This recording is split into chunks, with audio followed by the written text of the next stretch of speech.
just have one life. It's time to live and be yourself tonight.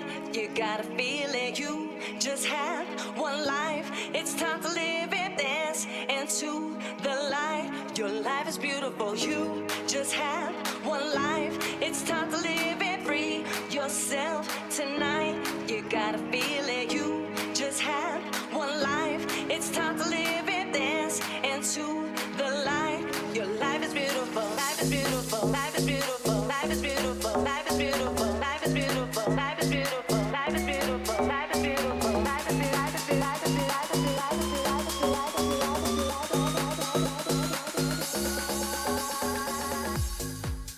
It's fun. So take us through how you blended this, exercise that you learned from your mom Right, yeah. into WWE, keeping yourself healthy, and now another business out of that. Well, it is funny because really there's like a yin and yang when you look at like wrestling versus yoga, right? It's completely like opposite. I think I'd mentioned I had been diagnosed with the degenerative disc damage.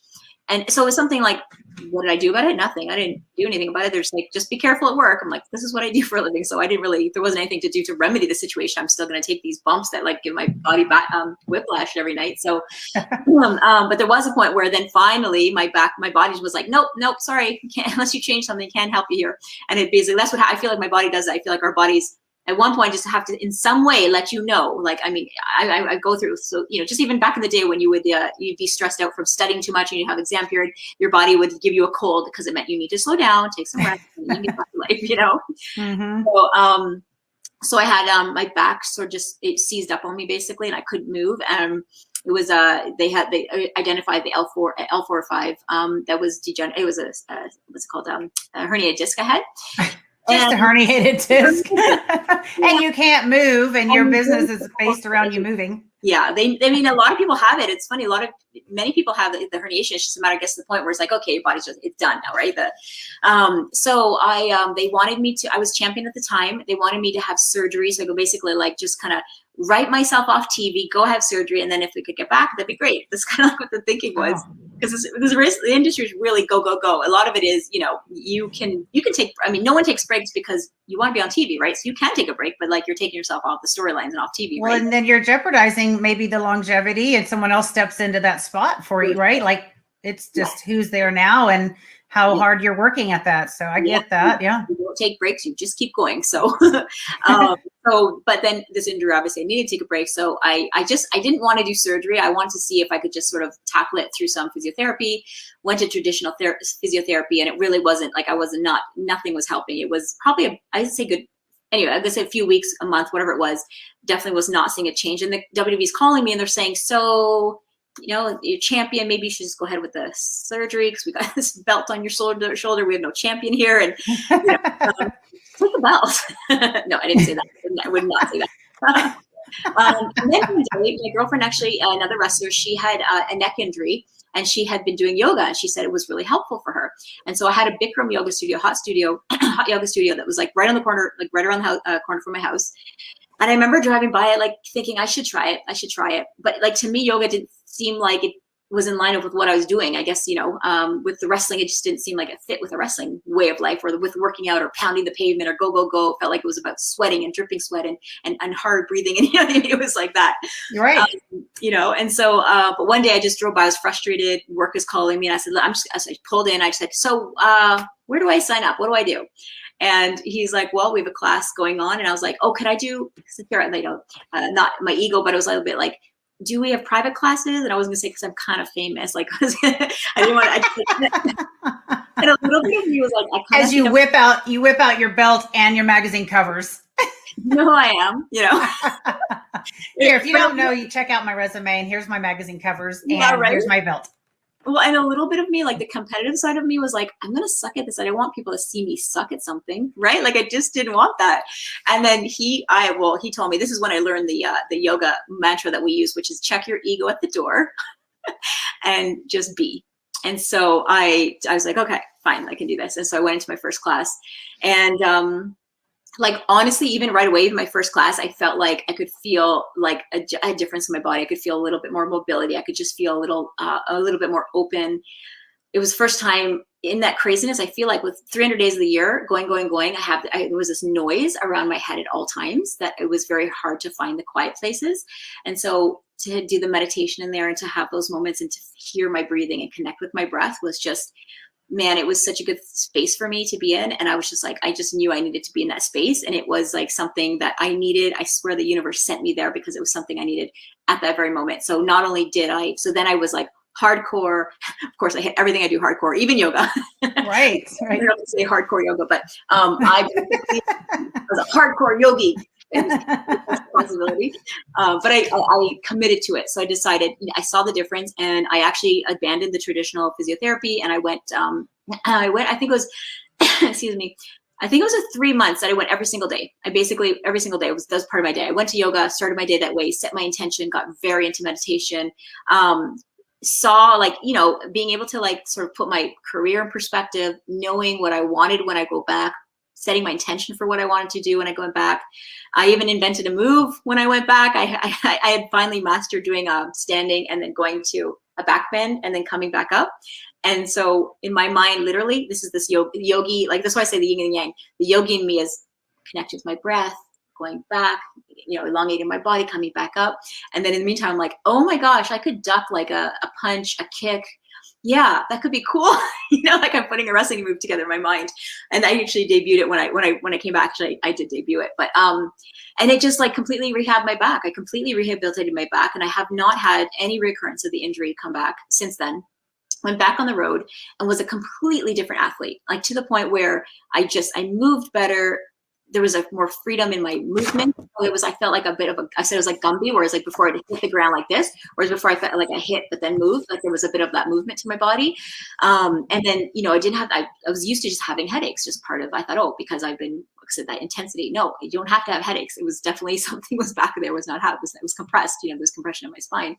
So I, and not only physically being able, a better athlete and being more agile, being more recovering better was a huge thing. But also just this noise finally went away. And then I approached my last half of my career with just a different outlook, a different perspective. I did literally set my intention daily or weekly on what I wanted to accomplish this week in the ring or in my business or in my industry.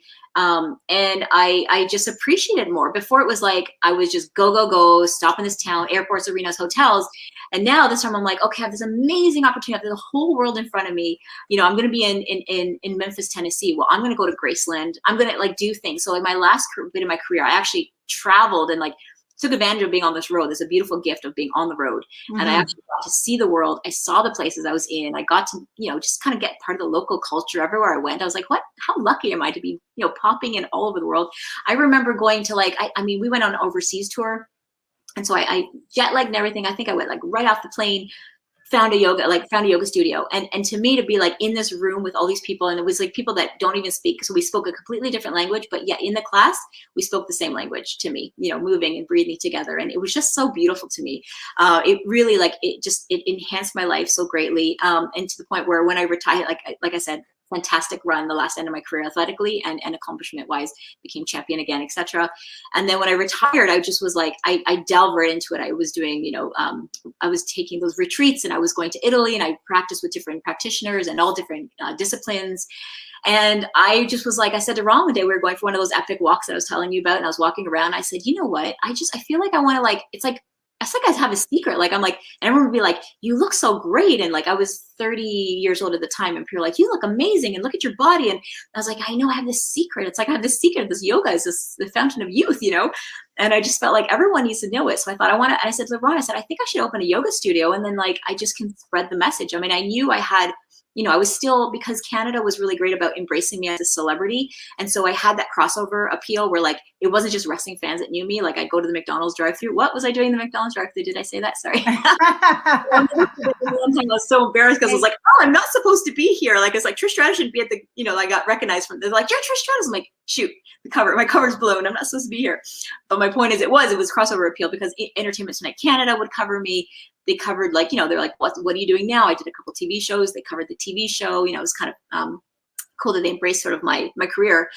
And so, I thought I have this voice. And so I thought if I open the studio, that's what I can do is just tell people about this and open it up to them, and then let them know about come to this place where like-minded people can gather and find this beautiful thing and find this practice. And everyone, and I just found like there's something for everyone in yoga. I was using it to, help with the jet lag. I was helping it to help my body. I was using it eventually I used it for fertility issues, so I think there's something for everyone in yoga. So I just was like, I'm going to open this studio. I opened a place that I wanted like I remember visualizing it. I had I want this big meeting space in the middle of the thing that everyone can come and meet and be with these people that are like-minded.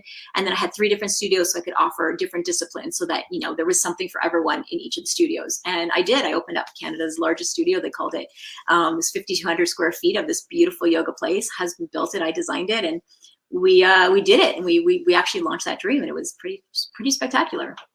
Wow. Okay. I love all of that. Like just kind of the vision, what you had, and it's so cool to hear people's visions and how they become reality. So how did before we dive into that a little bit more, I want to know, how did you decide and when did you decide that retirement from WWE was what you wanted to do or necessary? Is that something that you and WWE officials, come together and talk about? Like, how does that happen? Did you just one day go, I think I've had enough? I mean, it kind of was a little bit of that. I think I dislocated my shoulder, and I go to this. He was my fixer. I'd call him my fixer. He was Todd the Fixer. And so I'd go to him, and he was osteopathic in that path, but not quite. And he would just basically work on my shoulder, work on everything, get me back and proper so that I could go back on the road and mess it up again. Yeah. And I literally would just go to him each week, and he'd be like, well, we just can't keep doing this. We can't just keep fixing it and getting it messed up. And, and I said, I know. And it was just like looming that like, I have to do something about this. And then I don't know the timing of things. My contract was coming up. They wanted to re-sign me for another 5 years. I'd been in the industry for almost. Okay, that's a long time. I mean, interrupt, but another 5 years. Like, it's not like, okay, let's go 1 year or even 2, because to commit to something that physical after that many years with another 5 and the travel, like that would be hard to say 5, maybe 1, 2, yeah. 5. I'm sure they would have, like, maybe if I'd negotiated and said, I'll do it for 1 or 2, they probably would have gone there, because I was really at the peak of my career. I mean, like I said, I retired as champion. I was doing the thing. Like, people are like, she's leaving? Like, people did not expect it, because why would you leave when you're like on top, when you're doing? Because I'm tired. I'm tired. I felt like, when I looked at my career, I felt really satisfied, like looking at like all the women that were really available as workers. I had really worked with all of them. I felt like there was no stone unturned at that point. And I just felt fulfilled. I felt like I felt good. I felt good with what I'd done so far. And then the real decision maker was my mom got diagnosed with Hodgkin's lymphoma. And I just knew, I was like, I can't be on the road when she's going through this. Like, I have to be by her side. Mm-hmm. And so the decision was easy for me. And it just was like, yeah. And it actually was easier to break it to them too. Like, I'm just leaving because I got to be with my mom. And that was, easier to sort of, and for the fans to go, why are you leaving us? I was like, well, my mom's sick. I need to go. And they're like, okay, that's cool. Yes. And yes. I was by her side, and she's cancer-free and in remission and everything and all good. So thank you, Lord. Thank you, Lord. Yes, for sure. Okay. So you retired and you're opening Stratosphere Fitness, and do you just dive all into Stratosphere Fitness? And are you there teaching classes, or do you have people that are there teaching for you and you're just overseeing everything? So what I would do is, so I had, a team in place. So I had my manager and I had my roster of yogis, and I had like the best of the best. Like, so I had been practicing in Toronto. So I would drive, like, it'd be a 45-minute drive, 90 minutes of my day just to have an awesome class, because there was nothing really in my area where I live north, like in the suburbs. So that's why I thought, okay, if I build in the suburbs, build it and they will come, because people were trying to Toronto just to, yeah. So I had amazing instructors. I literally had the best of the best of Toronto in my working at my studio. And so what I would do is I would be sort of I'd host events and workshops and, do the media and like that kind of thing. So when it was like, Trish, I would come up, because I came up with my own yoga Stratus flow, like it's called Stratus for Yoga. So I came up with my own flow. So when we debuted that, I hosted that class to debut it and then introduced them to my instructors who would then be teaching that. So, but I mean, I was still doing Trish Stratus stuff, right? I was still doing TV shows. I was still doing stuff with WWE at the time. So it was kind of juggling a lot of stuff, but that was the rule. That was what I did. That's how I balanced it. I don't know if that's a balance. Actually, it's juggling. I was still standing. So that felt sort of balanced, but actually I knew it wasn't a balance, because we decided at one point it's time to have kids. Like, you get so busy, and we wanted kids like from the beginning, but we also felt like we had been living in WWE's life for so long that we just wanted to like be with our own schedule, no like commitments for like, cause I've been in there for 7 years, and so we traveled, we did like crazy fun stuff that we just, that you can't do when you have kids, so we didn't jump into kids, we jumped into us life for a little while. Then open the studio, which is, you open a business, it's a whole, that's your baby, right? It's a 24/7 thing, and you're constantly thinking and you're constantly on. And then I decided we said, okay, we're going to start to try to have a baby. And I was having difficulties, and I knew it was my body's like, yeah, you do not have time for a child. Like, I can't give this to you right now. And I had to identify that with my body and go, okay, there's something wrong. Like something's off here. There's no balance. As you said, there was absolutely no balance. I was not resting enough. I was not doing anything that I would need to do as a mom, or even as a person that needs to create a child, a human being. So then I actually stepped back from this workaholic, which, entrepreneurs do. You go into this workaholic thing where 24/7, all you think about is the business. But, I learned to rely on my team, who I had an amazing team in place, but I was very hands-on, and I thought it was super cool that, like, although my staff was doing it, I was doing it alongside them. And my husband was like, yeah, I don't know why you pay anyone, because you work anyway, like you're hovering. And you're micromanaging, they call that. Yeah, I was up in their stuff like all the time. I'm sure they're like, go away already. Let me do my job. So I finally stepped back a little bit, and it really let me see that let those people do what they do best, let them thrive and come into their own, so that, I've given them the foundation and the starting points. I mean, I've had some of my staff since they're 17 years old, and they're still with me today. And so, and some of them are almost 30 now, you know what I mean? So it's like, I let them become their own human being and adult and grow into their role. And that allowed me then to go, and I stepped back and I got back into sort of turning things inward and focusing on my meditation. And then we actually did some infertility stuff. We did some fertility treatments, thinking that was the route we had to go because it wasn't happening. And they told us, yeah, we should try these. So we took a few routes, and then we took a break during Christmas because they were closed. The clinic was closed, and they said, let's just, we'll close and we'll resume. So I was actually in treatment.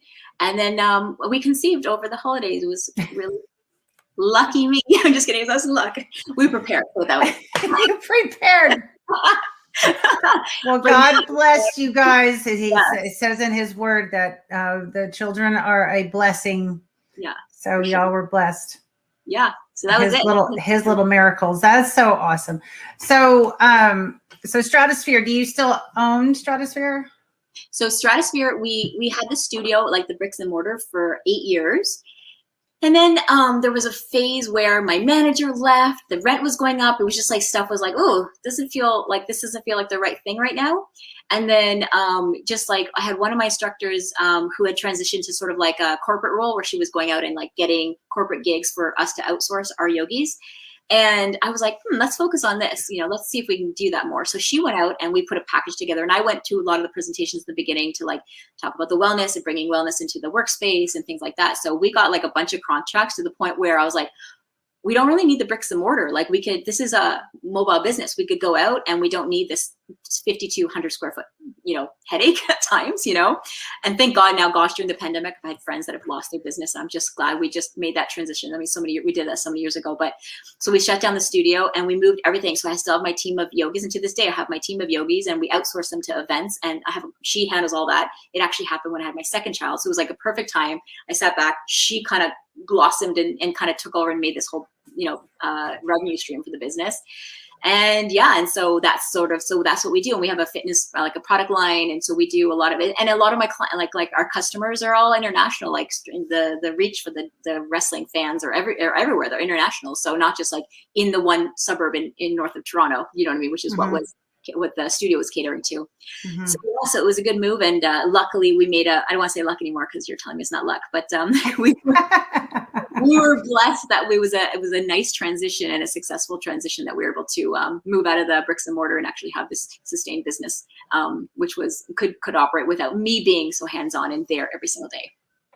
What I think is so important to make notice of is the fact that you've really allowed people to have big careers and full careers and probably do something that they never dreamed that they would be doing either. As you grew your businesses and your different branches of your business, you've allowed so many people to have careers and probably careers that they didn't think that they would actually ever have access to. So it's really neat. You know, you're unearthing some stuff for me. You're really like making, like, you're opening up my eyes to so much. And I appreciate that. Thank you. It's such a beautiful thing, especially as an interviewer. That's like a real, yeah. Thank you.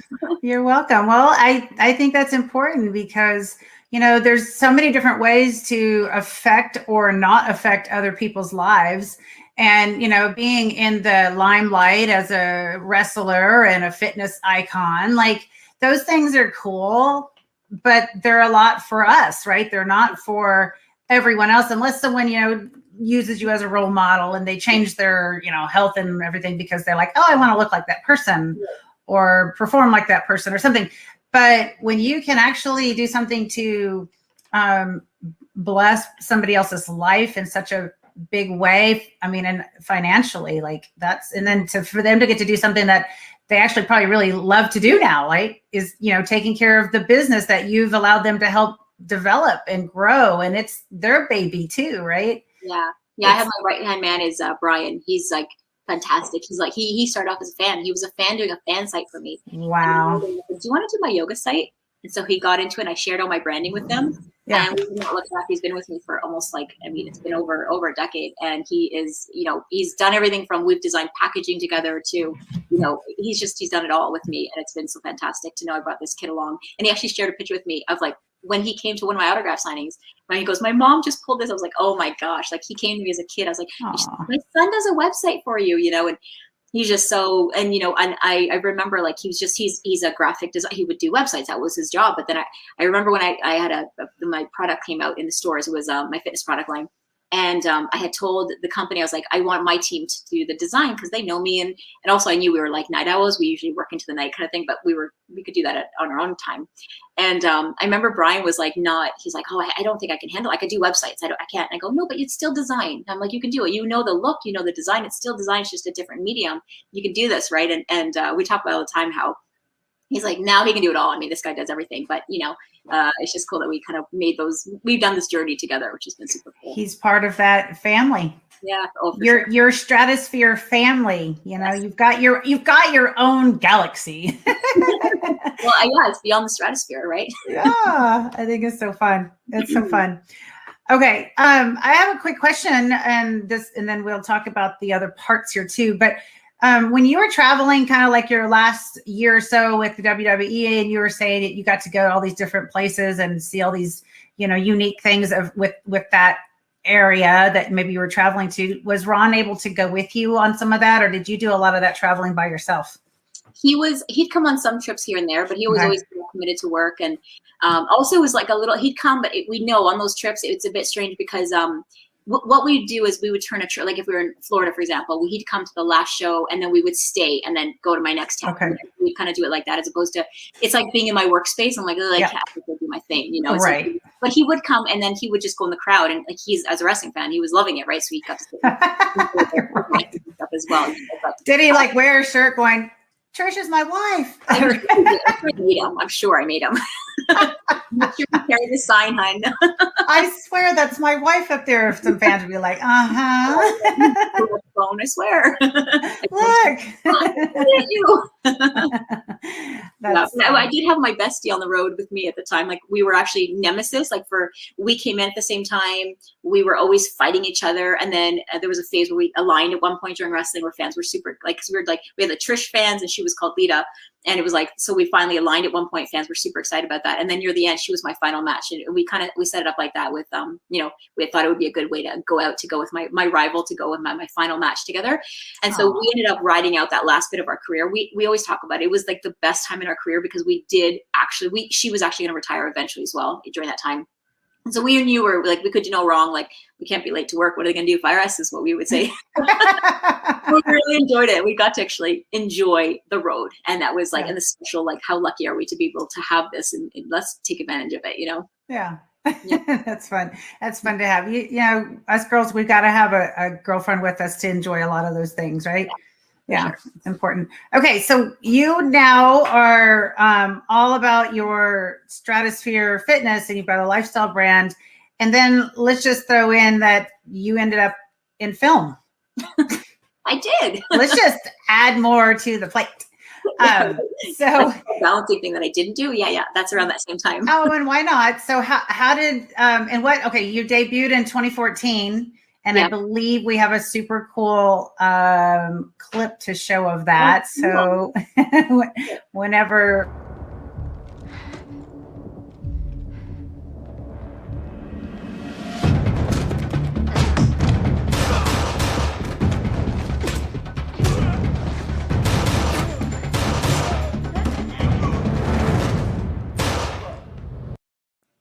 That's so funny. Wow, I want to see the rest.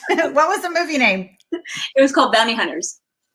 Okay. Bounty Hunters. Oh wait, that was Gridlocked. I'm sorry. That was Gridlocked. Yeah, that was. And that was your first role in a movie, right? Yeah, I did action. It was my first role was action, and I did my own stunts. I was. Of course you did. No doubt.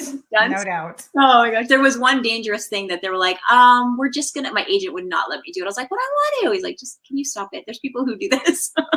So yeah, someone did one of my stunts, but yeah, that was fun. Oh my gosh. What would, I mean, everything you did, it sounds to me dangerous. So, yeah, I mean, going through a table, a steel chair to your head, like, what is dangerous in your mind, or what was your agent thinking was dangerous? It was like being dragged by a car, I believe, a vehicle.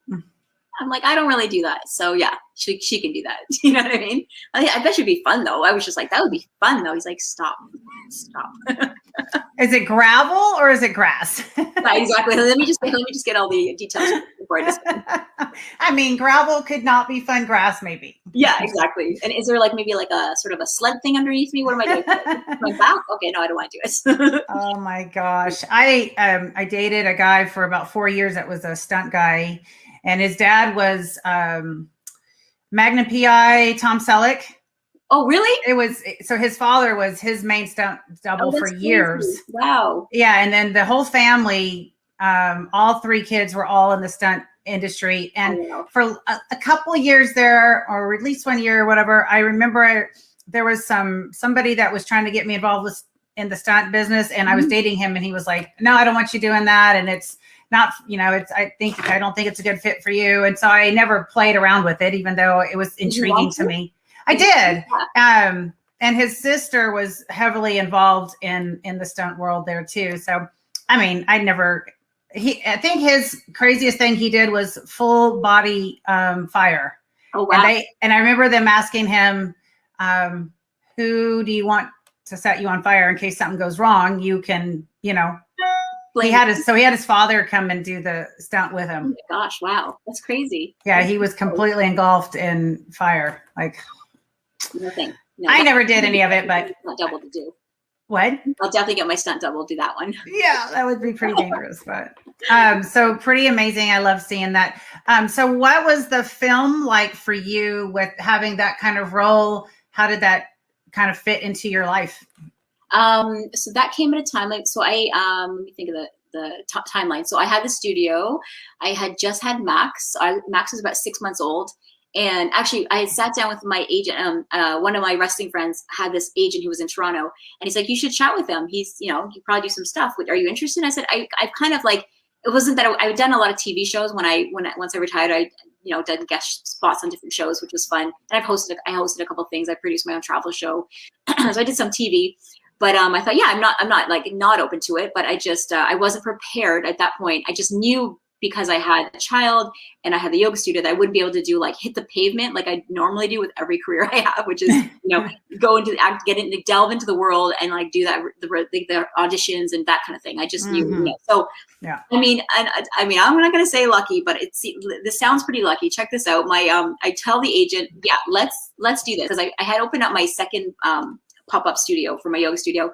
So I felt like the business was good. Like I felt like, okay, I like that babying of it. I had the second studio opening, everything. I had the team in place, and my baby was 6 months old. I could finally start to like leave a little bit and like, not have to have him attached to my boob the entire time.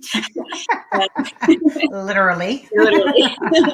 And so, yeah, so I said to him, yeah, let's see what can come up. Let's see what we can pursue. And I explained to him about like my level of commitment, how much I could and couldn't do, etc. So then he literally calls me like maybe 2 weeks later and says, so there's this movie filming in Toronto. So that's amazing. I don't have to travel. It's an action flick right up my alley. And it's starring Dominic Purcell, which you might know from Prison Break, or he's in what is it? Tomorrow's whatever CB, I don't know, some other superhero show that's big right now. So he's like a big time guy. And then it was like Danny Glover will be in it, which is like a huge action star, obviously at that point. So it was just like this crazy stellar lineup, and then me, and I was gonna be the female lead. I was like, yes, I mean, like, okay, that's lucky. Monica, that was pretty lucky, that call. So, I mean, I just like, you know, I'm like, oh, I think I'm going to do this film thing. I'm like, oh, here, this is an amazing role. So like I get this amazing role. And, you know, I went and worked with an acting coach. I worked with the stunt, like I would actually, so then I double timed it, right? So not only was I doing the acting time, now instead of letting the stunt people do it, I'm like taking my time to go work with the stunt people. And we put together these amazing sequences.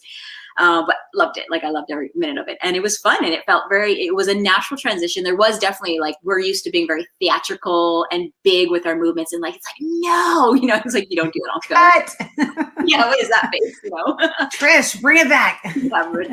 Way back. So that was definitely something I had to adjust. And then also our fighting is different, right? Like they literally like this, like, you know, you could see me on the screen, like it's going here. It's like right beside me, but it's like in wrestling, we don't do that. So it was I had to adjust that. But the girl I worked with was really cool. She's like, I'll fight like you fight. Like, I'll adjust myself to fight like you because it will look good. And it looked good. Like the fights were really great and crisp. And, you know, and my very first movie was very low budget.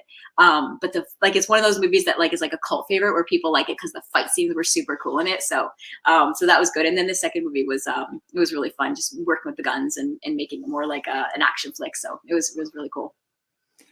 Okay. Is there more movies in the future for you, or is that kind of done for now? Well, I don't. My agent was super excited about that second role. Got like really good traction. But then I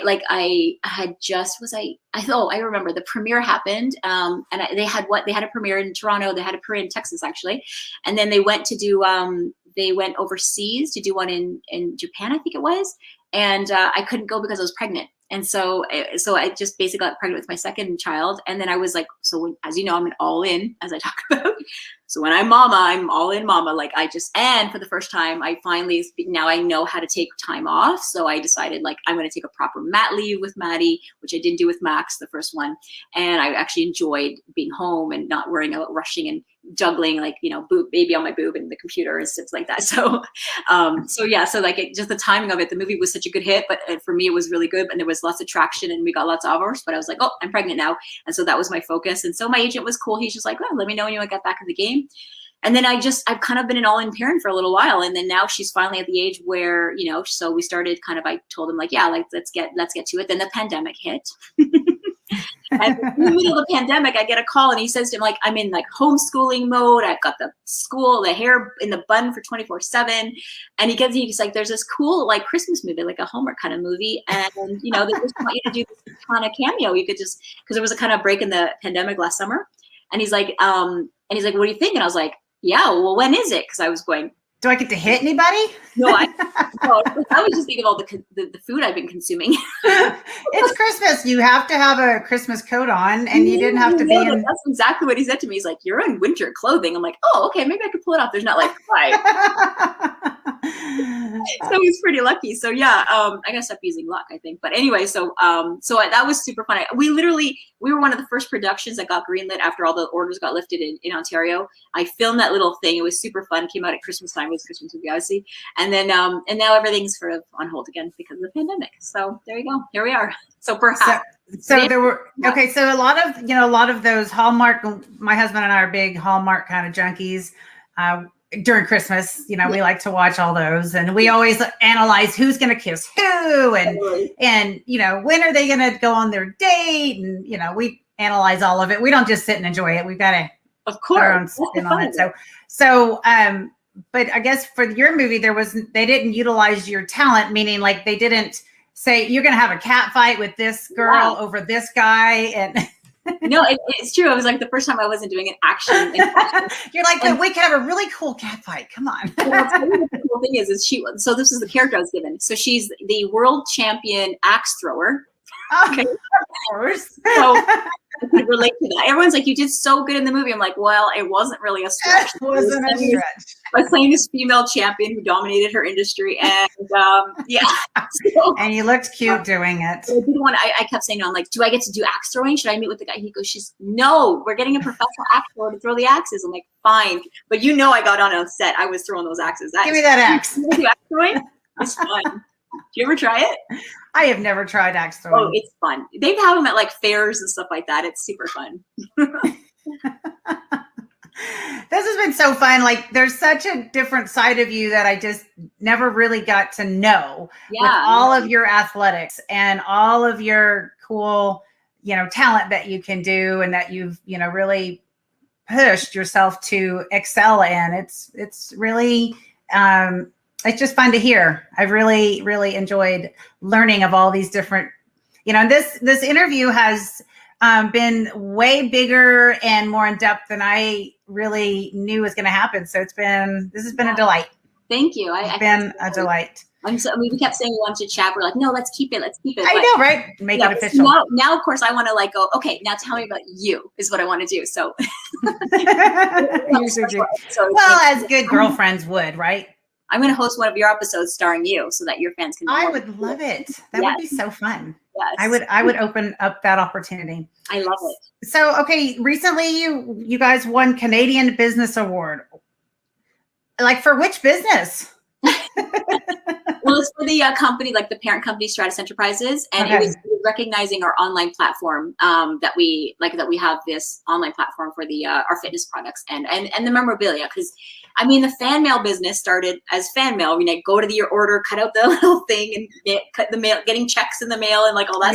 Yes. So crazy. I'm getting cash in the mail sometimes. Isn't that crazy? Yeah. We just get cash. And then but then now it's a whole thing. Like, I mean, I learned really early on about the value of an autograph, right? That's something you have as a business now. Yep. And so I remember, like, back in the day when Bob started setting us up at those conventions and those store signings. The Muscle Mag stores, like all over the place. Remember? He had an amazing business model. He had this roster of amazing talent, like bodybuilders, fitness models. And then he would have these stores, and then he'd bring us in to draw the people in, and then he'd sell all the stuff to them so they can look like us. Like, I mean, wow, what a business model, right? So, I mean, I learned so much from him. I just think, like, as a businesswoman, looking back at what he did and stuff. And so I remember, like, when I was kind of on my own, I knew I had this name now. I'm on the cover of this magazine this month. So, like, how can I utilize that? And I would contact gyms, like when there was I would say, hey, can I come for a signing? And I would make my own posters. Or I started to see the value of comic conventions, because my cousin, my brother-in-law, he was just my, not the brother-in-law at the time, but he had a comic store. And so he would take me just to help him to have like the pretty girl in the booth, and I was like, and I'd see like Playboy models doing what we did. And I was like, oh man. So, I mean, I'm not a Playboy model, but I could be a fitness model here, right? So one time we tested it. Half the booth was his, and I took the other end of the booth, and I blew up my cover and I put it there, and I was like, I don't know if people, I mean, I'm at a comic convention. Let's see what happens. I kind of look like a superheroine with that body and the V taper, Yes. And I started selling pictures there. And so then I was like, then I would contact the gyms in the area of this particular, where the convention was, and they would support me by putting posters up in there. And so I was drawing people from the gyms into the comic conventions. And so that whole thing turned into a business. And that was my business before it became, WWE superstar. Mm-hmm. So when upon this point now where I'm like sort of back in I'm booked at these conventions, and I'm sort of like doing this whole thing again. It's sort of like coming full circle, where like I did like Detroit Comic Con, and it was like Motor City Con. It was like the first convention that I booked myself at like 20 years earlier. So it was sort of crazy how it was. Wow, that's fun. Yeah, it's sort of fun. That's fun. Have you watched Alicia Marie and what she does with all of her unique? Do you know who she is? Yeah, of course. Yeah. Oh, you've got to go look at. She creates her own costumes, and she cosplay. Makes all of her own stuff. And of course, she looks just like the drawings, of the female. And I had her on my show, maybe the second or third show. She was my second or third guest. Did she come cosplay? No. Right? No, but she did show a bunch of her stuff, and she was in her room where she creates all of the things, and so she builds all of her own outfits. Oh, that's And crazy. they're very authentic. She's Yeah. completely talented in that realm. Like she likes all the designing and she does all those things. So it was a, you know, for me, an eye opener too. Yeah. And yeah, it was fun to So many kind of like interesting little niches everywhere, like these, like kind of you find sort of where you fit in or where you can excel or where you can contribute, and then like sort of plunk yourself in. It's kind of cool to see that, and you know, like obviously it ends up being a passion of yours, so you love your job so much. It's really cool. I had maybe a couple years before, I don't remember how many years ago, and we're not really Halloween kind of people, but there was a big party that some of my friends were throwing. So we're like, let's go. And my husband and I, we went ahead and went all out to get, you know, outfits. He was Captain Jack. I went and had my makeup artist do his makeup, and he had a great, I want to say uniform, but costume. But we have, like, he officially went and rented all the real looking stuff, and so we didn't have to try to piece it together on our own. And he had the makeup done, Captain Jack, right? And then I had someone tailor, like I had an official tailor make my outfit for Miss Marvelous. Do you know who she is? No, Miss Marvelous? No. Yeah. She's blonde and she wears like the black cat mask kind of thing. And she has a black outfit with a red, like Shazam kind of lightning bolt and a yellow tie around her waist. And then of course she has the black thigh high boots or knee high or whatever. So I went and had, went and got my eyes, all done up, and I had the outfit made.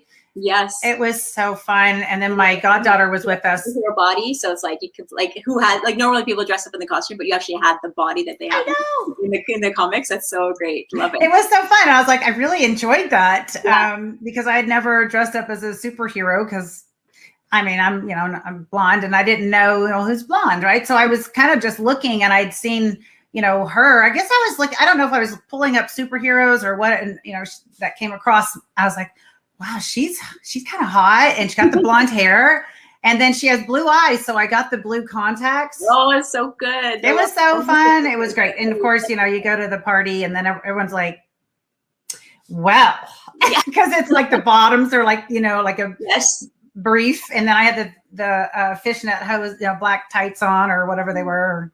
Love it. A fishnet, but they weren't black. They were just nude colored. So, it was like a little risque, but her top actually comes up like mock turtleneck, and then it's sleeveless. So it's like a one-piece bathing suit and no, she had the black gloves up the arm. So and it's kind of fun because it's like something you wouldn't walk around like that, obviously, but it's like, it's kind of fun. Like, it's a costume. It's fine. It's a costume.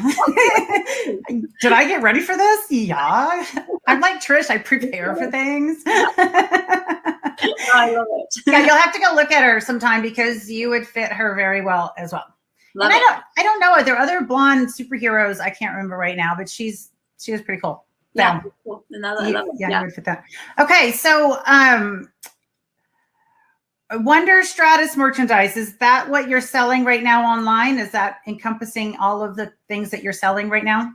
Yeah, I mean, we've just kind of turned into a bit of it's like, there's like the fitness product line is like, that's sort of a crowd, and there's my stratosphere symbol where I'm like doing this pose that's like kind of like part of the symbol that's associated with that. And then there's the wrestling crowd who was like, well, we don't want to really wear the yoga thing. There's yoga clothes, right? They would wear it though, which is funny, but I think we're like, okay, then we finally like thought, oh, we better like make something towards for them, right? So we created this Wonder Stratus line, and it's cool because it was a fan who actually designed the logo, and I can't remember how we hooked up with him. He sent like some art of something he had done of me, and it was like super cool. And I had been like, oh my God, this is amazing. Thank you so much.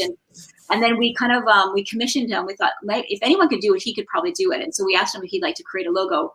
And so he actually created the official Wonder Stratus logo. And then we have hoodies, just a whole like hoodies and masks and t-shirts and all that stuff. So, but it's like I said, from the fan mail business to like this, that's what the award was, kind of like parlaying this like little business into this whole business with the office, and I have people that work out of the office, and we call it Stratosphere headquarters, and I go in and it's fun because I'll go in and like I'll do it, I'm like at this shop doing a signing, And then they know I'll post that I'm online. I'm like, I'm at the shop today. And they, which by the way, the address is not posted. So people don't actually come to the shop when I'm there. But, and then, like they just, the orders come in and it's really cool, but it's neat to appeal to both. And then still to have those fitness fans, they're still buying the stuff that I put out now. Like, they're still supporting. And it's like, the best fans in the world, man, I'm telling you, like just to know they're still there that many years later is fantastic. And yeah, we started doing these shout outs. You should be doing those, Monica. It's so cool. You shout out to your fans. And I got these names that I've known these names for like 20 years. I remember sitting in the dining room floor with Ron and saying, oh, David, that guy that orders like we know these people, and so they're still around, they're still supporting. And I feel like they're part of they've been an integral part of my growth. And of course, being part of the journey for so long. It's so cool. Wow. So fun. Okay. So you've got your children now and your husband, and you guys are just kind of pulling through this. Is there anything else coming up that we need to hear about? After this interview, I'm exhausted. I want to take a vacation. I mean, it sounds like I'm doing so much, right? I'm just like, right? You're like worn out. Like I've done all that. Honestly, I'm just going to ride out this pandemic, the tail end of it. I think we're on the tail end of this finally. And I'm just going to like milk it. And it's been neat to be able to adapt the business. And I've done like all the media that I would fly in to do a 30-minute interview in Stamford, Connecticut, but now they can just Zoom me in and I can do it that way, which is great. So I'm still going to maintain that. We've turned into like the shout outs, like finding those virtual ways to parlay the business as well, which has been cool. We have actually a really cool event coming up in the spring. We're calling it like it's either spring or summer, depending on when we can launch it, but where we're going to do something virtually with our fans, like something that'll include everyone virtually, which will be super fun. So that's something to look out for. So it's been fun to sort of find these ways to like how do we do business now that we have this situation? And, it's been interesting and find ways to connect with the fans, because that's one thing I love doing was going on the road and I would do one a month. My rule was kind of one a month because I didn't want to be away from my kids, but then you get busy and opportunities come up. And so there was a point where I'm like, wait, I'm traveling too much now. Like I'm missing my kids, and so I brought it back, but connecting with the fans was so important to me, like back from, I'm telling you, like fan mail days, I wrote back my fans. And I'm sure you did too, right? That was what Bob told us to do. These are the fans. These are people that make you and why you're getting your magazine sold and why there's people coming and why you have making a living now. So, I've just always been really cognizant of that. And so I remember fan mails and I send out autograph requests, and so I keep in touch with my fans. So my touring was really a good way to connect with them and really kind of meet them and give those hugs. And I miss that. Like I look forward to the day when we can again come back to hugging our fans. But in the meantime, now I've met with some of my fans virtually, and it's really cool to find a new way to do it for now, anyway. All right. So we're going to have to wrap this up, even though we don't probably want to, because I know I could keep talking to you about all kinds of good stuff because I like to talk and I'm really bad at goodbyes. So we're going to not say goodbye. We're just going to say until next time. Okay. So can you just share your website and wherever people need to come to find you, what social media platforms you have right now? Sure. It's trishstratus.com, same place I've been running since 1999, thanks to Bob. And then social media, it's trishstratus.com. So there's a com at the end, just to drop the dot. There you go. It's on the screen. Yes, yes. You can see me there if you're not following me. And if I'm sure I'm reaching out to some of my fitness fans now through your platform. So I'm super grateful for this opportunity because it's been wrestling focused for so long. And it's kind of nice to come full circle and talk to my fitness fans again and my friends from the fitness family. So I appreciate you opening up that door and that avenue. And I look forward to connecting with some of my fitness fans again. And I'm really excited about this interview. So thank you so much. Well, I'm sure there's going to be a lot of people that are going to tune in and just enjoy hearing all the good things and just kind of living it through your story. It's been really enlightening and really fun. And here's a virtual hug. One day I'm coming to Texas. We're gonna make popcorn and we're gonna do like yoga and if you want to ride a horse, we've got. That's what my husband and I do. We have horse business. Love it. Yes, Texas horses. Yeah, they go. Yeah, I'm married to a cowboy, so. I know it's been a passion of yours for so long too. So. Thank you. Well, okay, girl, this has been awesome. I know you've got family waiting for you, and you get to go put your hair in a bun. Yes, when I have Yes. lashes on, they're like, "Did you go to work today, Mom?" They know this is work when I have lashes on. This is So, work yeah. time. Yeah. And wait till they get a little older and they can start really understanding what all you've done. It's really cool. I have got a really neat young lady that I've been helping to raise since she was 11 and she's now 18 and a half. Oh, wow. And she's finally starting asking me some kind of questions about my background and how many people know me, or, you know, do people know you all over the world? And like kind of questions where, you know, up to now, she's like, what? Wait a second. Wait a minute. What's going on? And who? Yeah. And yeah, it's kind of like dawned on her a little bit, like what the enormous thing is, right? The scope of it, yeah. That's how I find too with some of Max's friends. Like they're just young, but then his older brother will know. And then, you know, like Max had to out loud say one day, he's like, "How come people know you?" And then I'm like, okay, so how do we talk about that? Back in the day, which is just yesterday. Yeah, exactly. Oh my God. So yeah, it's interesting to see what we've done. It's pretty cool what we did, just because a little industry that Bob Kennedy created and gave us this beautiful way to reach out to the world and influence people. And, you know, I remember I wanted to become a doctor, and Bob said to me, he goes, "Look how much more," he goes, "look how many people you could see in a day in a doctor's office, and look at how many people now you can reach out to and influence and touch." And I thought that's really cool. Well, you have been a doctor to some people, I'm sure, over all the years with your inspiring everything that you've done and all the businesses that you've offered people to be involved in. And I have one last favor request, and I don't know if you can do this or not, but do you have your belt? I don't have it handy. What? Where is it? Did you lend it out? Is it in a frame or something? It's not. It's actually tucked into an area that I haven't found. We actually just moved to this newer house, so it hasn't found its house yet, its spot yet. So I mean, it's like in a box somewhere, or do you have more than one? I will. No, I have one, and I will be putting it in my office once I get to doing my office. And so you're saying like it's not anywhere you can just grab and show and hold up? No, it's actually not. I should have asked you. Here, watch this. I'll show you this. Okay.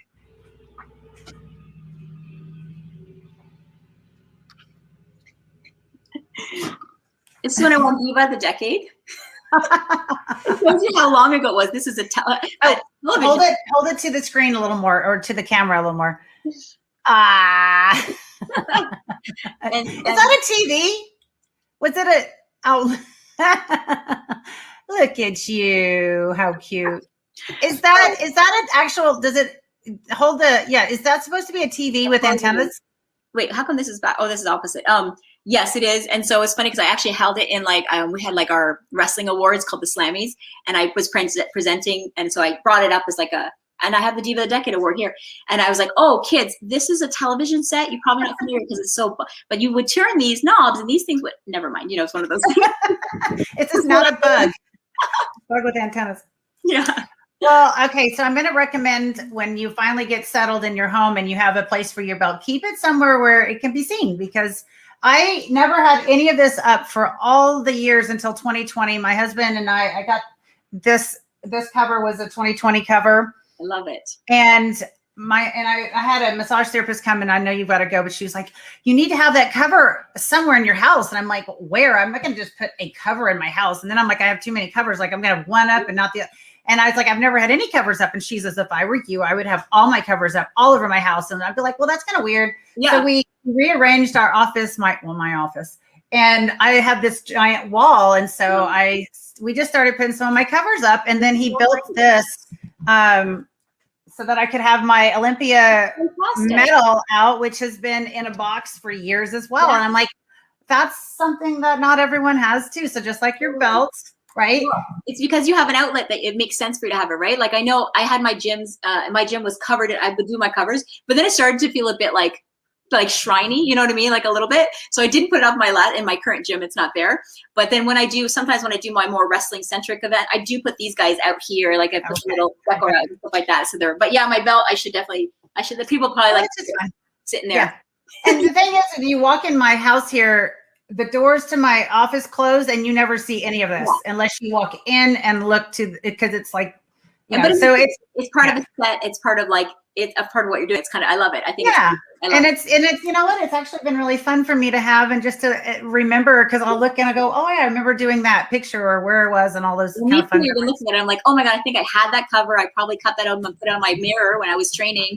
Oh my God, I love it. And you know what, and there's so many more that are in boxes, right? Because you can only have, there's only so much room. But one last thing. So Bodyscape Magazine, I am working with Sarah Lyons, the publisher. Yeah.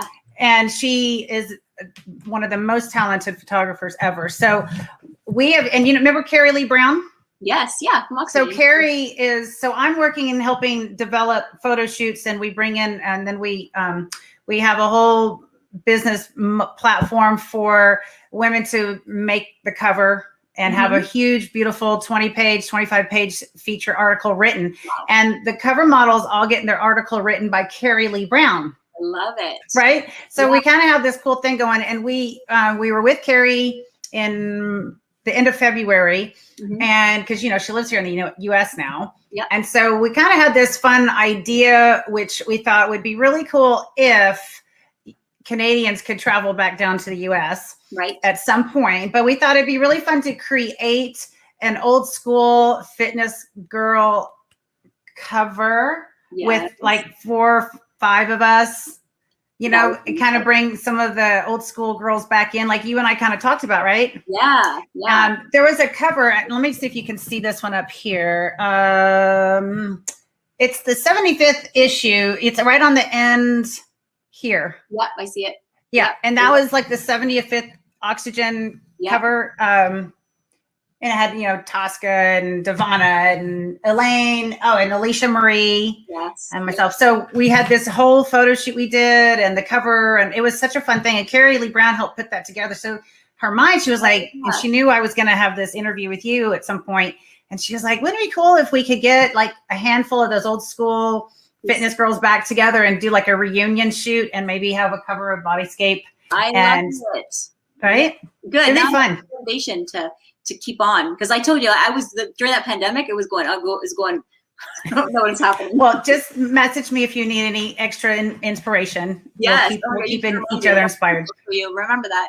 But no, I've been on a nice track. And it's funny how when you step, I don't know if you've ever stopped in your life, but I stepped away for a minute and was just doing my, because, you know, 15, 20 minutes of movement was like still accomplishing what I needed, looking in the mirror, everything aesthetically is fine. And my joints are fine. I'm good. I'm getting everything I need out of my workout.